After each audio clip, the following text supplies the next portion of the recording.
ഹരേ കൃഷ്ണ. സർവം ശ്രീ രാധാകൃഷ്ണ അർപ്പണമസ്തു. അധ്യായം 12 ഭക്തിയോഗം. ശ്ലോകം 11. അധൈതദപ്യശക്തോസി കർത്തും മധ്യോകമാശ്രിതഃ സർവകർമ്മഫലത്യാഗം തതഃ കുരു യഥാത്മവാൻ. വിവർത്തനം: എന്നെക്കുറിച്ചുള്ള ഈ ബോധത്തോടുകൂടി പ്രവർത്തിക്കുവാൻ നിനക്ക് കഴിയുന്നില്ലെങ്കിൽ സർവകർമ്മഫലങ്ങളെയും ത്യജിച്ച് ആത്മസ്ഥിതനായി തീരാൻ ശ്രമിക്കുക.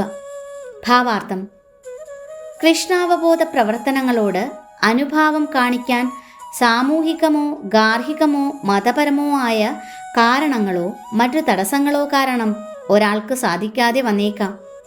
നേരിട്ട് കൃഷ്ണാവബോധ പ്രവർത്തനങ്ങളിൽ ഏർപ്പെടുന്നത് ബന്ധുക്കൾക്ക് ചിലപ്പോൾ ഇഷ്ടപ്പെട്ടില്ലെന്ന് വരാം. അങ്ങനെ പല വിഘ്നങ്ങളും നേരിടാം. ഈ വക വിഷമഘട്ടങ്ങളിൽ ഒരാൾ ചെയ്യേണ്ടത് തൻ്റെ പ്രവൃത്തികളുടെ സകല ഫലങ്ങളെയും ഏതെങ്കിലും നല്ല കാര്യത്തിനു വേണ്ടി വിനിയോഗിക്കുക എന്നതാണ്.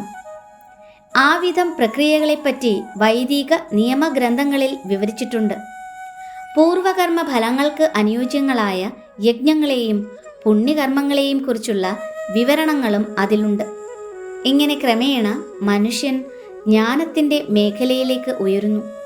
കൃഷ്ണാവബോധ പ്രവർത്തനങ്ങളിൽ താൽപ്പര്യമില്ലാത്തവർ ഏതെങ്കിലും ഒരു ആസ്പത്രിക്കോ സാമൂഹിക സ്ഥാപനത്തിനോ ഉദാരമായി ദാനം ചെയ്യുന്നത് കാണാറുണ്ട്. ഇതും തൻ്റെ പരിശ്രമ ഫലത്യാഗം തന്നെയാണ്.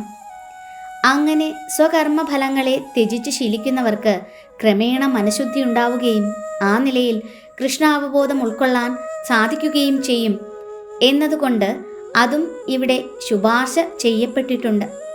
കൃഷ്ണാവബോധത്തിന് മനഃശുദ്ധീകരണ ശക്തി സ്വയമായുള്ളതുകൊണ്ട് അതിന് മറ്റൊന്നിനെയും ആശ്രയിക്കേണ്ടതില്ല. കൃഷ്ണാവബോധത്തെ സ്വീകരിക്കാൻ പ്രതിബന്ധങ്ങളുണ്ടെങ്കിൽ സ്വന്തം കർമ്മഫലങ്ങളെ ത്യജിക്കാൻ ശ്രമിക്കണമെന്ന് മാത്രം.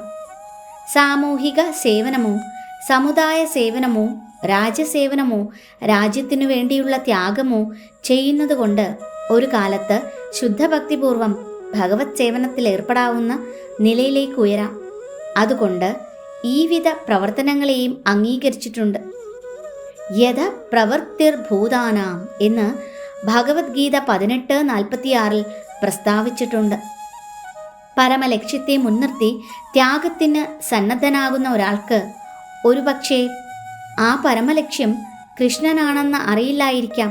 എങ്കിലും ത്യാഗത്തിൻ്റെ ഫലമായി അയാൾക്ക് ആ അറിവ് ക്രമേണ സിദ്ധിച്ചുകൊള്ളും.